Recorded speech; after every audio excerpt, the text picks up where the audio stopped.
Let me start by stretching your brain a little, setting the context for what are the bodies involved in the processes. So we've got the IRCC, who is the body to which an individual makes his or her application. And the ESDC is the body to which the employer, if they have to, they make their application. We have the CICC. I know everyone has to have a C in it. That's the regulatory body overseeing the work and the quality of those who have a professional license as an immigration consultant. You can find a public directory, which will tell you who the licensed professional, and if there's any misdemeanors in process, you can see that it's public information. And finally, ICA is my pet name for my company, and we're a private enterprise, a Canadian corporation, serving Sioux area largely because this is my hometown. And also we have customers and clients and friends from all over the world because we essentially provide a global service. Now, one thing that I find over time is that what is familiar to us becomes easy. We're not afraid. So I learned that this thousands-pound animal is friendly. My brain learned that, so I put my fingers near its mouth. But when there's something unfamiliar, where our brain is trained to not go near. So we won't necessarily make the first move in a situation where there's something new because it's unfamiliar, it's fear. So I see this happening. You know, if you're at a networking event and there's somebody who you believe might be coming from another culture, you don't really know what to say, or you maybe don't know how to ask about something that they're wearing, so you just don't do it. You just avoid it because it's unfamiliar. That's the thing that I want to give you more confidence about as we move through the immigration work. We also have to make those personal and human connections along the way. So question number 2. Hopefully, did you get any answers on the first one? No? What the heck? All right, so okay, I'll get you that. We can answer though. I would say just not knowing, which is why we're here, to learn more, because we see that there's lots of folks that would be interested in working, but we just don't know how to do that. Okay, that's great. I think we'll give you something juicy for today. Great, I'm ready. Okay, so has anybody hired a foreign worker before? And then how did you find them? I'll proceed if you get any questions. No, I just throw them out at me. As I used to manage the international recruitment and services at Sault College, from my experiences, I can tell that a lot of foreign workers come as the spouses of international students in our community. And it's often that they might just show up at a company looking for work. So there has been a kind of nice added pool of talent in the last couple of years since our institutions have had growing international student numbers.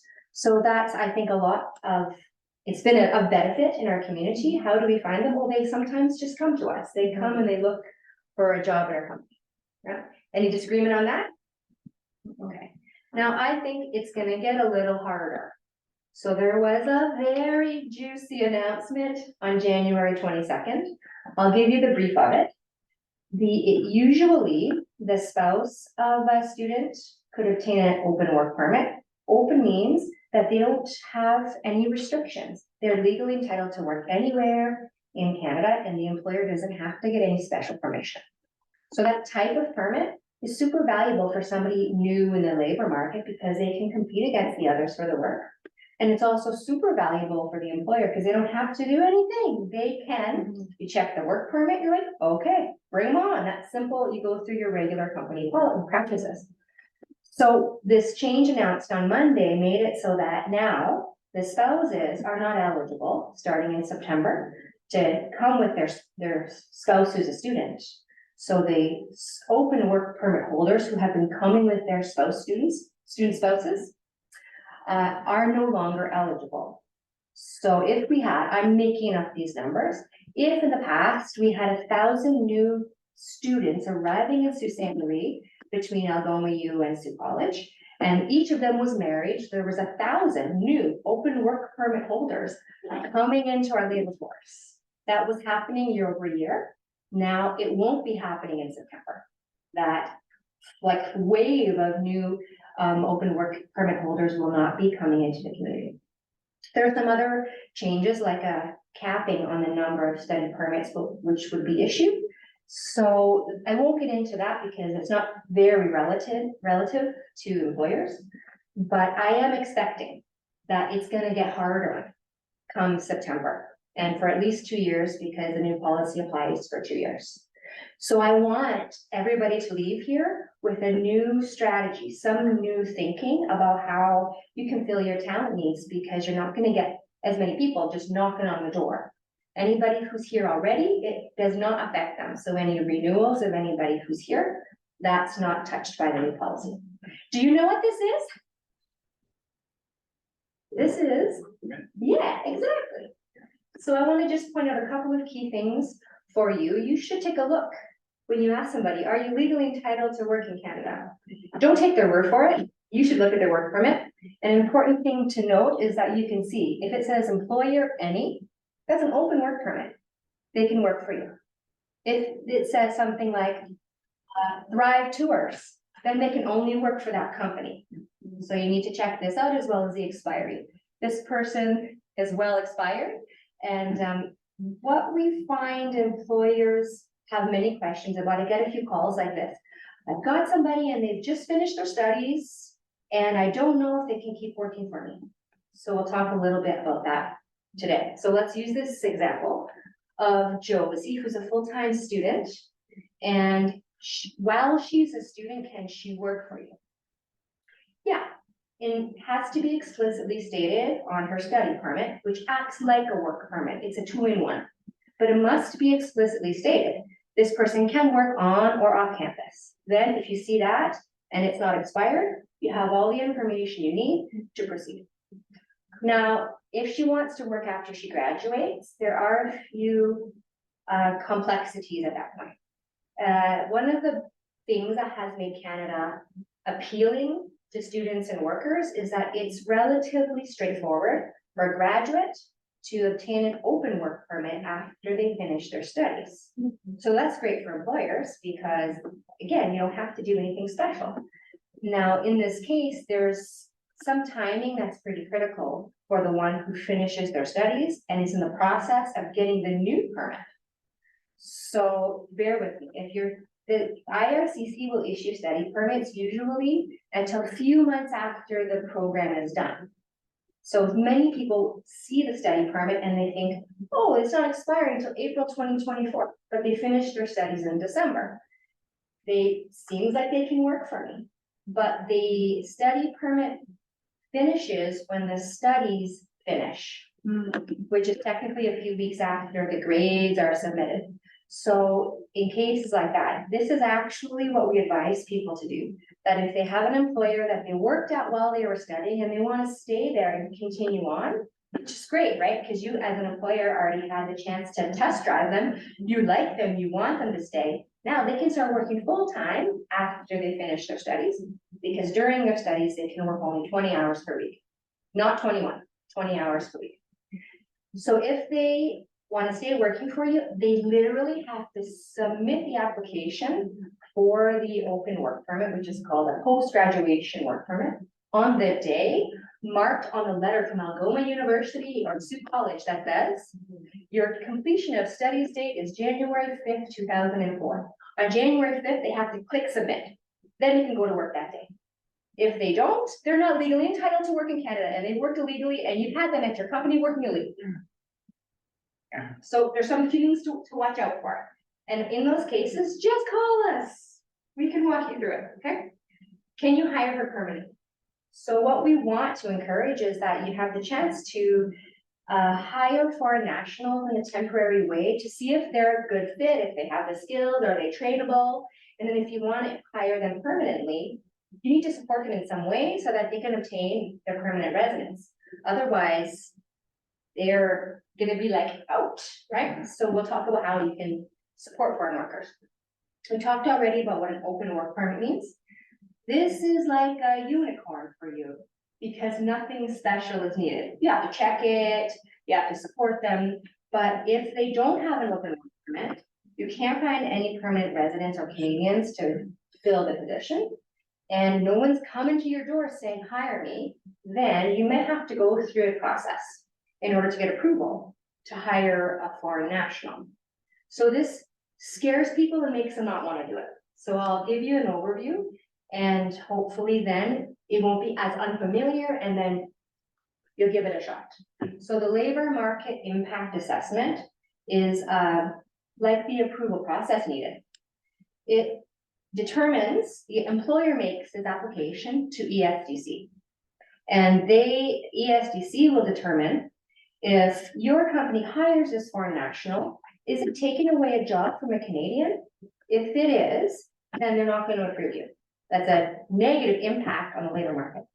But if they find that if you hire this person from overseas and they can grow your sales for you in a way that a Canadian couldn't, and it creates more jobs, then that's a positive impact on the labor market. So that's kind of what we're looking for.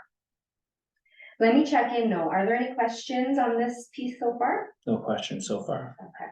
Let me just ask, has anybody so far heard of LMIA? Some people say LMIA. I've heard it said that way too. Some people say approval. There's different terminology that's used casually, but technically it's called labor market impact assessment. And when the employer goes through all these steps, all they get for all their hard work is a little code.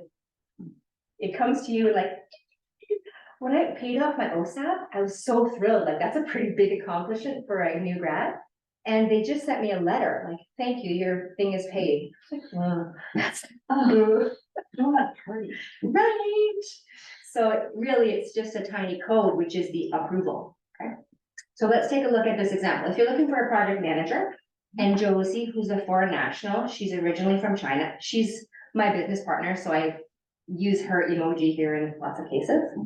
And you also have Jennifer. Both of us have the same qualifications, the same willingness to do the work. We want to accept the job at the same wage. Can you apply for an LMIA to hire Josie? You got it. There's no evidence here that I'm not able to take the job and I'm a Canadian. But if your company trades with China and you need somebody who can speak Mandarin and who has had experience developing partnerships in that cultural context, you have a perfectly good rationale for hiring her over me. Correct. So the process is looking like this. You need to certainly know for sure that there's a true need for this. It's not that somebody comes to Canada, opens a company and wants to hire their family members to bring them to Canada. The system is set up to stop that kind of misuse. So that's why it has several steps. It involves the employer recruiting wholeheartedly within Canada first in order to show we tried and we can't find a permanent resident or Canadian for this job. That's the tricky part, so we'll talk about it in detail. You submit that to ESDC, you pay a $1,000 government fee per position. And then they give you this little code, it's like a few digits long. And then what happens is you give that code to the person you want to hire and they put it on their work permit application. And then they submit the application for the work permit. So there's 2 steps before everything is like good to go. ESDC can audit, so it's important to comply with all of these rules. So the recruitment piece, this is where where many companies breeze over it, and it could be the reason why your LMIA does not get approved. So it's super important to pay attention to conducting a recruitment effort that matches all the criteria that will make it more likely that you get approved. So you have to recruit by 3 methods nationally, and ideally those methods also target groups that are underrepresented to show like I really tried my best to search for somebody to do this job. And you must use the job bank. So there's a function on the job bank that I don't know if you've used before, which is called job matching. So it's an automation that will tell you, according to your criteria, there's 45 people in Canada who have those credentials or who meet the criteria. And they'll give you a rating, a stars rating, like out of 5 or something. So if there's a certain number of matching applicants currently seeking for the kind of job that you're trying to hire for, you have to give them a shot. You have to at least inquire and find out more. You must use 3 methods. 1 must be the job bank. You have to do this for a minimum of 4 weeks.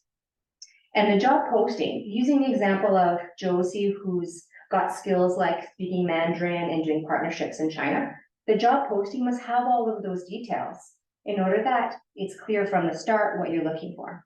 If the job posting for the project manager was kind of vague, and then you ended up doing everything and you're like, okay, I want to hire Josie for this, then it's not, it wasn't set up in the beginning early enough in order to identify that you need those skills. It has to be clear and intentional right from the start. You can hire a recruitment company to do this for you. And I'll tell you the difference between a recruitment company and an immigration company. Some companies do both. So at ICA, we do both. And in Ontario, you require a license to recruit foreign talent as of July 1st, 2024. So the company, if it's in Ontario, must have the license to take the task of going to find you the person you need. Okay. The other part of it is the application itself to submit to ESDC on your behalf. One needs an immigration license. That's federally licensed. So there's two services that many companies offer because they really go together nicely.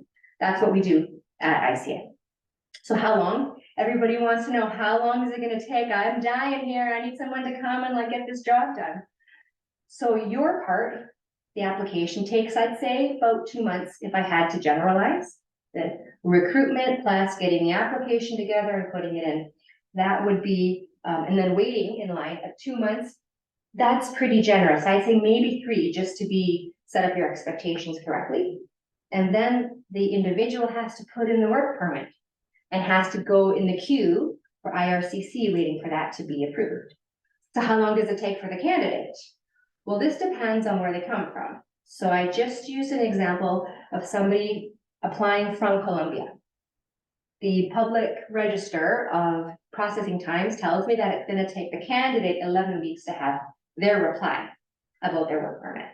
Then they get their ticket and they fly. So it can take, let's say, 6 months on average before we're starting the process, before the person you want actually arrives to do the work. So it does involve some flexibility on the part of the employer and some planning ahead. You know, if you have a busy season in the summer, you might start this, in November the previous year in order to prepare yourself to allow the time needed for the person to go through all their processes too. Okay. Don't be discouraged. I have some good news for you. So let's take a look at this list of European countries.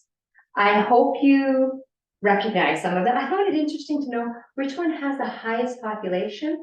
Germany looks like the most populous in Europe. Okay, interesting. That tells me something. Let me tell you why. So this LMIA process deters some employers, right? There are some exemptions though. So according to the priorities of Canada, they have some international trade agreements, for example. One used to be called NAFTA, now it's called CUSMA. It makes it a little easier for trade between certain countries. There's a couple arrangements like that. What I'm showing you now is one of the exceptions where if you find a candidate you want to hire from Finland, because it's on the list, there's an exemption code if you are trying to hire a job such as senior manager.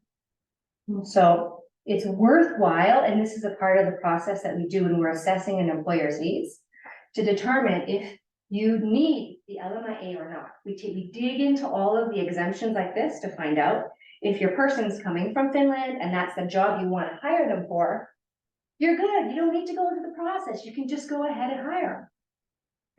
Well, you can offer the job. He or she still has to apply for the work permit, but the hard part from the employer, which is the LMIA, is not required. So I know you want to know, are there any other countries that have exemptions like this? We have Mexico, Colombia, Peru, Chile, and South Korea. So a lot of these have limits on what kind of jobs. And when you see ICT, that's intercompany transfer. So that's for large multinational companies who have a company, a factory in Argentina, and they want to take somebody to the Canadian company, for that. So there's a lot of layers, but it's so worth looking into is an exemption. And now knowing this, it would indicate to me the formulation of a strategy. How can I make my life easier? Okay. All right, now we're getting to the juicy stuff. If you ask me, what are the most important factors for retaining a foreign national? So, because you want them, they're good, they're doing a good job, and they're working out really well, and you're worried like, oh, what if their work permit expires and they have to go back to the country? You can apply to renew. That person will remain a temporary resident, and you can apply again, but save yourself the trouble and support them to become a permanent resident so that they don't have to do it. They're not, what's the word I'm looking for? That they feel more stability and so do you. Okay, so what's most important? My business needs, offering good wages, safety, offering a permanent position, the candidate status in Canada, or the fit in my organization culture. Would you like to offer your thoughts? I just think all of them are important. Yeah, it's I really. think the hard to- fit, I think the fit in the homes culture.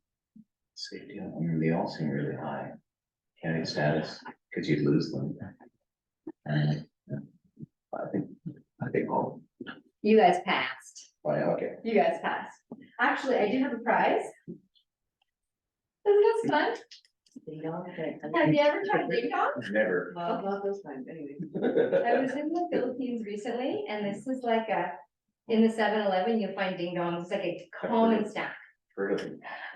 There you go. For your fabulous participation, enjoy some ding dongs. Fun. I would agree with you, they're all important, that's why I selected them here. I'll make a quick comment, but we're gonna focus on two for the final part of this session. Employers have asked me, well, what if I bring this person over and then it doesn't work out? Well, according to the immigration regulations, the employer is not obliged to keep that person forever if they're doing a poor job. There's a lot of assessment up front to make sure that that doesn't happen. Nobody wants that to happen, but it's not the legal responsibility unless there's some kind of additional contract, but that's not the standard practice. I think feels more like a moral obligation from some people, like, oh gosh, this person now, they're in Canada, so if you have questions about that, just ask. Offering competitive wages, you know what, the requirement is that the median wage for that position is offered in order to fit the criteria to apply for the LMIA, in order to make sure that you're being compliant. Can't underpay somebody because they're a foreign national. Safety on the job, yes, don't let your foreign workers get in unsafe situations on the job. Nobody should have to endure that. Offering a permanent position is one of the most critical things because it makes more avenues for permanent residents available to a foreign national, so you can keep them in the long run. The candidate status in Canada is their own responsibility, and they may come to you asking for some things because they're at the stage that something is expiring and they need to apply for a renewal, but it's their responsibility. You should be aware, because if you have them working and they're not actually legally able to be working in Canada, then some of it's on you. So you have to check, but they have to make sure they apply in time and proceed. There's one situation that we get questions about a lot, which is a month before my permit was going to expire, I put in my application for a new one, but I'm still in the queue. I haven't had an answer yet. In those kind of situations, in some cases, they're covered under a status called maintained status. While you're waiting, you can legally continue. But if you doubt this or you have questions, you should doubt it. You should investigate it to make sure. Because some situations, if like you get like a bridging blessing, yes, you can continue until the outcome, but not in all cases. So it's worth asking the question. And the fit in my organizational culture, I love talking about this because it's extra complex when you're bringing two minds together, which have been formatted in a completely different way. It takes a longer time to get each other. Just yesterday, I was talking with one of my team members. I said, like, just following up on the list of land acknowledgements for all of our institution partners. We have about 10 or 12 colleges and universities around Canada that we recruit students to. And she was like, what? I was like, well, remember we were working on that in the fall. I want to make, she was like, pardon me. I said, wait, step back here. Do you know what a land acknowledgement is? And she was like, no. She is about 8 months new in the country. So when we put the project in place in the fall, I assumed she was right with me. I get it. No, I'm gonna make sure I know what it is for Calgary. I'm gonna find out what it is for Winnipeg. But it didn't register because there was like no familiarity for her about what that was. My bad. I didn't check to make sure that the base knowledge was there. So things just take longer when you're working with different brains, right? So you can hire somebody in a temporary way when they're a student, when they're a graduate, even after they can stay in Canada as a foreign worker, but the permanent residency piece is really the goal for you and for them. Now, do you want to know a little bit about the experience of the individual making their application? Say yes, because I've got 3 slides for you. Yes, we do. Thank you. So I'm just gonna give you like a mini explanation of 3 possible ways that somebody who's here as a foreign national could make their way to becoming eligible for permanent residence. The first is express entry. This is a national pool. So there's 3 ways to get into the pool. You have to qualify for one of the programs. The programs represent Canada's interests. So if you have Canadian experience, Canada values that, you might be able to get in the pool because you've already been here for a year, you kind of get it, you have something to offer the labor market. If you're skilled in trades, there's very particular NOC codes for that, then there's a door for you because Canada is trying to attract those with trade skills. And finally, another category for highly skilled workers, those who have a lot of experience, a lot of education, their English is very strong, they have a door as well. So for their potential contributions, they could be eligible to enter the pool. Now the pool is competitive and it's free to enter. So you can imagine how many are in the pool and their records are public. So you can see how many people are being invited, what's their score, and then you can measure your own score against the common score in order to know, do I have a chance at all of getting selected out of this pool? So some will give that a shot. If they get selected, they can apply for it again. The next one is in Ontario, we have 9 immigration programs in our province only. We have a pool just for Ontario. So there are different programs. I'll just focus on one for the purpose of today to show you that it's a little more tricky to support an applicant, who wants to apply by nomination from the province. That means the province believes that you're a good candidate. They want you to stay in the province. So they give you a nomination and that assists you with getting your PR.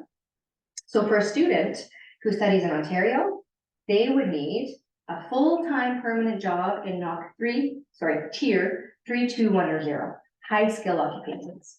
And the employer who offers it to them has to have a certain gross revenue and they have to have a certain team. At least 3 Canadians are permanent residents working full-time at the company already. So there's some documentation that we request from the employer when we have somebody who has a full-time job offer in Ontario, but the employer needs to give up some things as well in order that it goes in with the application for the nomination on behalf of the individual. Okay, so we can get a little bit, there's something required from the employer to support this. And thirdly, many of you are familiar already with the RNIP program. It was a pilot. It's completed its pilot term in Sault Ste. Marie, but I mention it here in order to show you the comparison that this program alleviated the need for the LMIA, and it also included some low skill occupations in order that employers could have what they needed in our region. So this is an example of the government trying to make some concessions, make it a little easier for employers to get the talent they need. We don't have any news about the permanent program, although it was announced that there will be one. There aren't any details as far as I know. So poll question number 4 is, do you think that you are a direct communicator or an indirect communicator? And how do you know? How do you know for sure? Your mama told you? This is a point now, we're moving on from the importance of permanent residence, the permanent job for somebody to acquire their permanent residence. And the other big factor is the fit, the cultural adjustment piece. So I see this so many times. Let me just give you, the examples are daily on my team because we have some foreign nationals and some Canadians working together. So somebody might say to me, Jen, did you send that email? And then I'm thinking to myself, which email to which person, like I have no idea what you're trying to tell me. And it relates back to a concept in intercultural communication that has been studied for a long time. In the West, we've learned to be more direct in our communication. We want to know who, what, where, when, how, and why. We don't have a lot of assumed common meaning because we've been, having lots of cultures together in this part of the world for a long time. So we've learned, don't make any assumptions. You gotta ask questions before you can know for sure. Meanwhile, one of my teammates from India, where it's more monocultural, there's a lot of different regional differences, but in India, you don't find that many people from other countries who've been living there for a long time. I mean, minus the British takeover of the country, but you see what I'm saying? The way of thinking is a little more homogenous. So there's more understanding that you get me, you know what I'm talking about, right? So if this team member says to me, hey Jen, did you send that email? She's actually saying to me, I know that you know what I mean because, we know what I know, we know. But actually, I'm not even sure. I don't actually know what she's talking about. I don't assume shared meaning. So what I find is a little bit of, like, it's hard sometimes to get to the root of something when I'm a direct communicator and my teammate wants to give the information and I'm more indirect. That neither way is wrong or right. It's just takes longer. So here's another point that I like to mention. I took this picture in Asia and I wonder if you know what it means. Please observe cleanliness and CR etiquette. I know you're asking yourself, what's CR? And what is the etiquette? So as a foreigner, this didn't give me any good information. I don't know what you're asking of me at all, because there's so much information which is not explicit. It's assumed, right? Where's the sign? Is it going to the bathroom? The sign is on the bathroom door. Okay. And CR is the comfort room, which is what a bathroom is called in the Philippines. So do they have a list of what the rules are? No, there was no I take list. one piece of. Chill out with that, so. So there's like a lot of interesting things to learn when you talk about the common day-to-day life and behaviors of somebody who comes from a culture other than your own. I like that stuff. It's cool. That's, building up your knowing of facts is helpful, but there's another part of it, which is learning learning to negotiate, learning to suspend judgment. Those skills are intercultural skills. So we talk about that as something you can always learn. We're always learning them. They're leadership skills, essentially.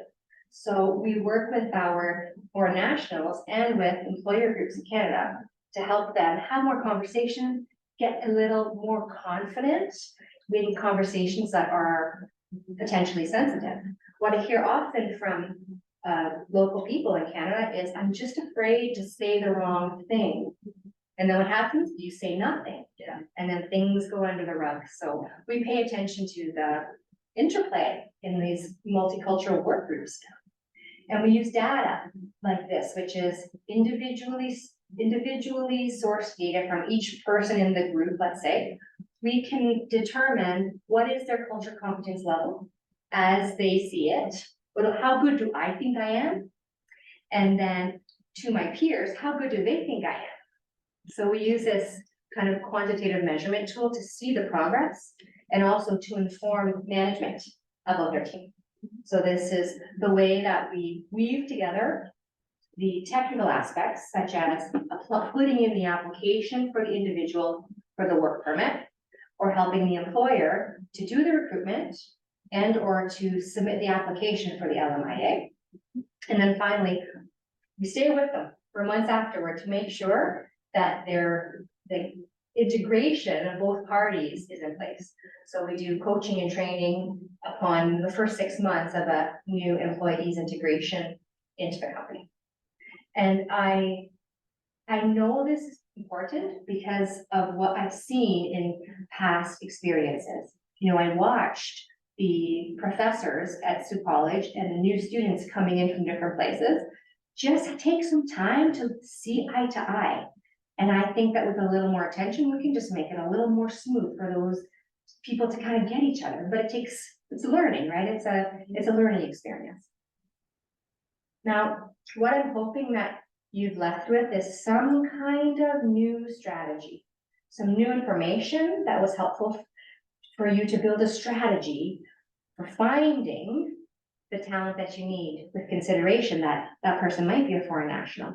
They might be in Canada already, but it's fine. If they're outside of Canada, you can still go through the process to offer them a job, and we can assist you with that part. So any new strategies bubbling up for you? What's the takeaway? All of it, there's a deep pool that of European workers, potential workers who might have some skills that we, we're unlikely to find sometimes because of because of maybe the experiences that they have over there, or the education opportunities, different things to be able to fill positions that you'd have a hard time filling here. And there's a conduit to help, with obtaining those. Yeah, there is. I'm glad to hear you say that. Yeah. It does take some strategy, and it takes flexibility too, because there's a lot of steps needed, and it most of the time does not go perfectly as planned for either party. It can be a little uncertain for both parties too, but there's some assistance. There's tons of information, and I always advise to go to the government sources rather than to other private companies to get their information, because the policy changes sometimes unexpectedly, just like on January 22nd. I don't think anybody was expecting the new measures that were put into place. So there's a bit of scrambling happening right now to deal with that. And I do think employers will need to be even more proactive, even more strategic, especially in our region, because I think there's going to be a significant dip in open work permit holders. So maybe more LMIA applications need to be submitted. We want your feedback, because if there's information that employers are seeking, it's my job to provide advice on those things, and I'm glad to. So please give us some feedback about what information you'd like to hear more about, and I'm at your service. Thanks for participating. Any questions that I can answer while we're all here together? Does it cost money to access your services? Well, you came here today for free, so that's one of the things that we do, public education. And our services are on a fee for service basis. And we have different models, for example. One is, I call it like spot cleaning. So if you have a few questions that you can't really be certain of the answers you found, you're not sure if what you found online is telling you what you're trying to find, we can just meet for 30 minutes and I can answer your questions. That happens pretty regularly. Or if you're certain you're ready to begin the process to apply for an LMIA, then you can hire our team to do the recruitment for you, do the LMIA application, and then you can also, on a separate contract, hire us to go and find the people that you're looking for. The markets that I'm working on right now for talent recruitment are primarily the Philippines and Colombia. So as my team grows, we can make more connections in more places, but that's where we're working right now. Good question. Thank you. So both the Philippines and Colombia, just as a point of reference, their talent pool, how different is, or how unique is the offerings that would come from those talent pools? Like, in your experience, what are the differences between the folks who come from those areas versus the folks that were born and raised in this environment? It's a big question. Yeah. I've got a few ideas to offer. One of the differences between those two regions, in my experience, I in the past was recruiting international students there, so I already have some familiarity. The K-12 system in the Philippines is taught in English, so that makes it that the foreign nationals who come from the Philippines are usually really comfortable in English. But they teach their K-12 in Spanish in Colombia. So someone who comes from Colombia with really good English, they had to work for it. So it could be a bit less common. That's one difference. What kind of thing you were looking for? Yeah, yeah, and also, is there any,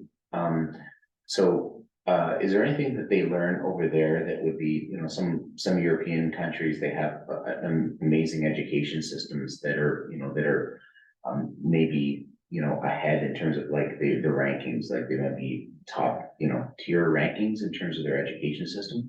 You see of any countries that have top tier ranking education systems producing really, really good candidates? Well, of course, and the other element to that is, well, how successful are their graduates at creating the life they want in their home country? Maybe they're not interested in going anywhere else. Mhm. So we look at countries which are more in the habit of out-migrating. But there's some countries that don't do a lot of out-migrating because they're not looking for something different. Right. Also, I've been in communication with folks who are taking studies here in Canada and who are extremely skilled. They've gotten, you know, degrees in several different things, and it seems like they're having a hard time finding an entry-level position because of the, you know, maybe the language or the cultural barrier. Is there anything as employers, is there anything that you would suggest for us to be able to follow up, or to at least, you know, be to communicate with them that their skills are more important than their, you know, the cultural differences at our level, without, you know, without sort of being dismissive in terms of like their struggles? Because it seems like, you know, they have this, you know, they come to this area, they've been, you know, kind of welcomed initially, but it seems like they don't have the job opportunities like they would have thought that they would have had they have, you know, had so much, you know, so much previous experience doing this, or so much education. Is there anything that you would suggest employers would be that would be able to help them through that process to be able to hire them more efficiently? So this is such a good Brad question. It's like 4 questions in one. They're super challenging for me and I love it. Yeah. Life's very interesting. Yeah. So in terms of the supports, well, let me start with, in my experience, I've seen newcomers come to Canada and crush it, right? They're involved and they're hyped up and they've got the adaptation skills. They're operating at a very high level. And equally so, there's those who come without the readiness needed to thrive, and they're just in survival mode. So like really, there's a range of people who are ready. And to get back to your question, what supports are in place? For language barriers, I've seen various talking circles, English supports that can help with that piece. Those are mostly free, but there's some that are paid. I'm a big supporter of job coaching, because I see so many times someone with great skills, but they're lacking the ability to self-advocate. Their confidence isn't there. They're not sure culturally how to even get a yes from somebody. So it's a whole thing that, like, we've been trained, we know this is our world. If somebody comes in, they don't, like, for example, I can, in 3 days, get myself aligned with a couple of people to go mountain biking, because I know how to ask, I know who to ask. But if you're new, you just like sit at home and being like, what the heck can I do? I don't even know how to start. And other resources, so job coaching, I think, is a really underused resource. There's some free and there's some that are private. And there's a lot of patience required. I speak from my experience. You know, if I hired a team of all Canadians who already get each other, boom, boom, boom, boom, we could just hit the ground running. But it takes more conversations with those on my team who are operating in their second language. Bless them, they're doing all that, and I'm not speaking their language. You know, so it takes more time sometimes to get to the goal. So patience is a pretty big thing, and that's free. Yeah, that's awesome. Yeah, I just found that that there is a tremendous amount of talent that I don't think we have the same sort of, like, either the folks who have those type of experiences, they're working somewhere and it's, you know, they're pretty well employed, whereas these folks are not well employed and they're looking for just a step in. And so being able to offer, you know, these folks a good opportunity to be able to grow within a company is really exciting for us to think about. Yeah, and that, I hear the essence of mentoring. It's it happens naturally all the time. Our community does that pretty well in a lot of cases. It warms my heart when I hear those stories. And I think that piece is, I would add it to the list of things an employer can access. So it's a huge transformation for an individual and for an organization as their team starts to have people who think in different ways. And I'd like to check in with Noah. Are there any questions, or do you have any questions? What's the most interesting thing that you learned today? I think for myself, the question I was gonna ask was, what's like the most common response when you talk to employees for the first time about hiring internationally? Like, what's their initial response? And then what's like, once they have an opportunity that seems viable to them, like, what is their like thoughts strategically about why they want to hire international? Like, what's their purpose for hiring international? The first thing coming to my mind is like a broken record. Literally 100% of the times employers will say, oh, they work hard, they show up. That's the overall message, right? And then I can't speak to the strategies, but I have heard some struggles, which are often related to cultural differences. Things which are obvious to us, but just never be taught yet to the person who's arriving. So there's evidence of that being the thing, which is like, oh, that's interesting. Oh, it takes time. Yeah. And then I was also gonna ask, like, without giving us too many details, could you share like a success story that you're proud of or anything like that in terms of landing someone a job and kind of thing? Well, I can refer to an event that we did last year, which was for networking. It was intended that there's a small group where it's not scary to go in there. It's casual, it's friendly, we have time to mingle. And we brought in like more or less half employers in the healthcare field, and the other half those who are qualified, holding a permit, allowing them to work in Canada, who are job seeking. And from that small event, we call it boutique networking. Doesn't that sound bougie? Yeah. Boutique networking. But the idea is it's not like a job fair where it's kind of scary to walk up to a booth. What do I say? It was more cozy and there was a bit more curation of the experience. So from that event, there was somebody who got hired into a good job in the healthcare sector because they had a chance to just have a conversation, meet up, right? Imagine the HR manager receiving hundreds of applications and they remember the person they met at the bougie boutique event, right? Yeah, it really puts a face to a resume, and like, I think that there's a lot of people who want to feel like, could I get along with this person? You know, and from a resume, it's hard now to know whether there's a fit or not. But if you have a personal connection, just like, you know, a person paints a story of their story and of their you know, of their passion towards whatever it is that, you know, you feel that you could align with.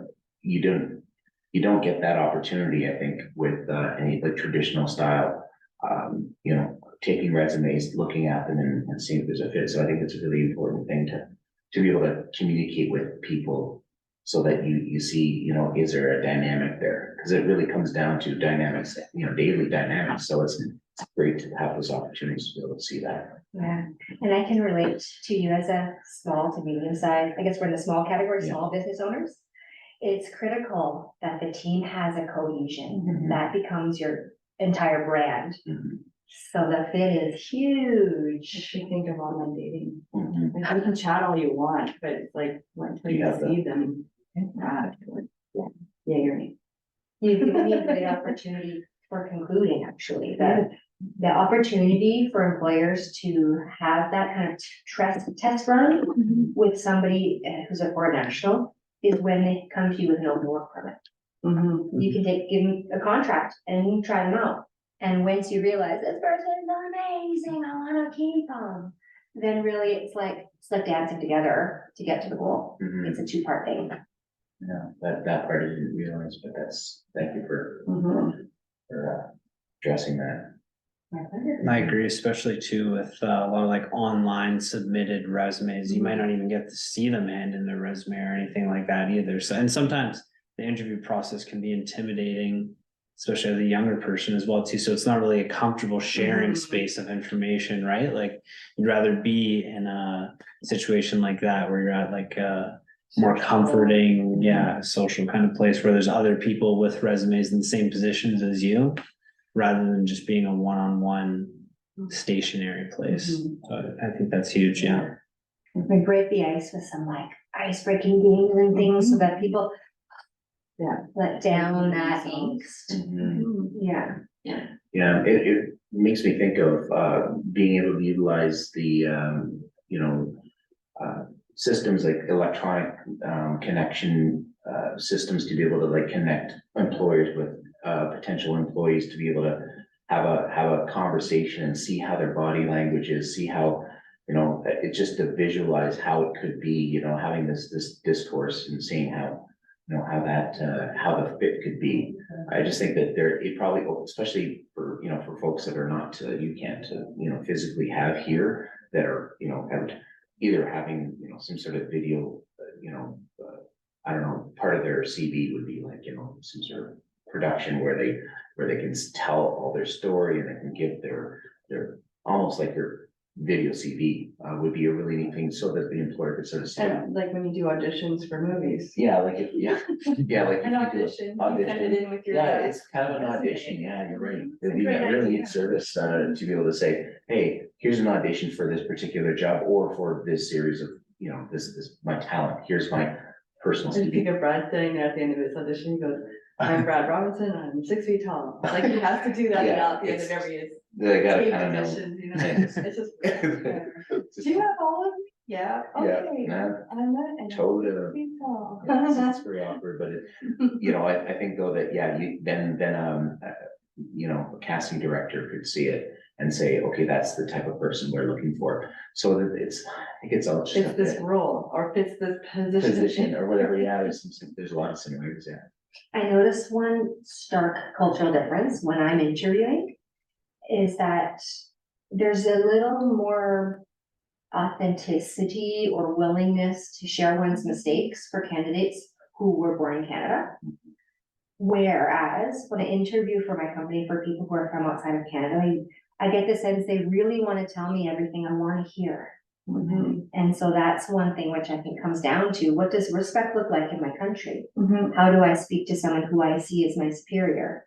There's some interesting data that we use in order to understand that, such as the hierarchy between authority figures and somebody who's not authority figure is greater, culturally speaking, in some countries, where in Canada, we're a little more casual. So that difference, I see it playing out in my work often, where I feel like, wait a second, just tell me what's really, what you really think.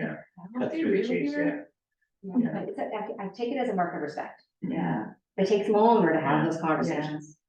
I found your slide with the indirect and direct communication very interesting, because it's interesting how it can be viewed as different. Like being direct is like, okay, great, honest, whatever, or it's like from another perspective, like you're rude and you're too much, whatever. And you're right, neither is right or wrong. I find more Brad is more of like, he's likes to talk about it and think about it and get on. I'm just like, okay, so what you're saying is this, like, can we just be straight? But we both have that, and it's interesting, like, there's, we just have different ways of communicating and processing verbally. So we have different needs. So it'd be very similar as in speaking with someone from another country, who they are also different needs, their different perspectives, and just like, I think there's a lot of learning that needs to happen, about who the person is that you're with and where they're coming from, because we don't have that experience. So, I find that it's exciting, to learn and get to know people and, see what they can teach us too, right? In my vision of like utopia, all employers have these awesome conversations with all their team about direct and indirect communication Yeah, style. Like, really. it's a thing for us to be aware of. Because once you understand, oh, they're using an indirect communication style, you're no longer offended or annoyed. No, Like, and, okay. and to be accepting of it too, like, and not to be like you're wrong for having that communication style or needing that communication style, like, especially if you're working closely with somebody. Not like if you're just somebody we see, once in a while, it's not really a big deal, like, oh, yeah, but if it's someone you're always with and you're like, okay, they need to do that for their reasons and, to be more acceptable.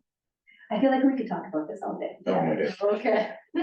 So let's carry on, but perhaps we can conclude the Yeah. session. Yeah. Thanks for those who stuck around to hear our Oh, yeah, juicy I'm combo. thinking works. Yeah. Thanks, everybody, for joining. If you have Yeah. questions, just contact us, we'll help you out. Yeah, we'll be sending a follow-up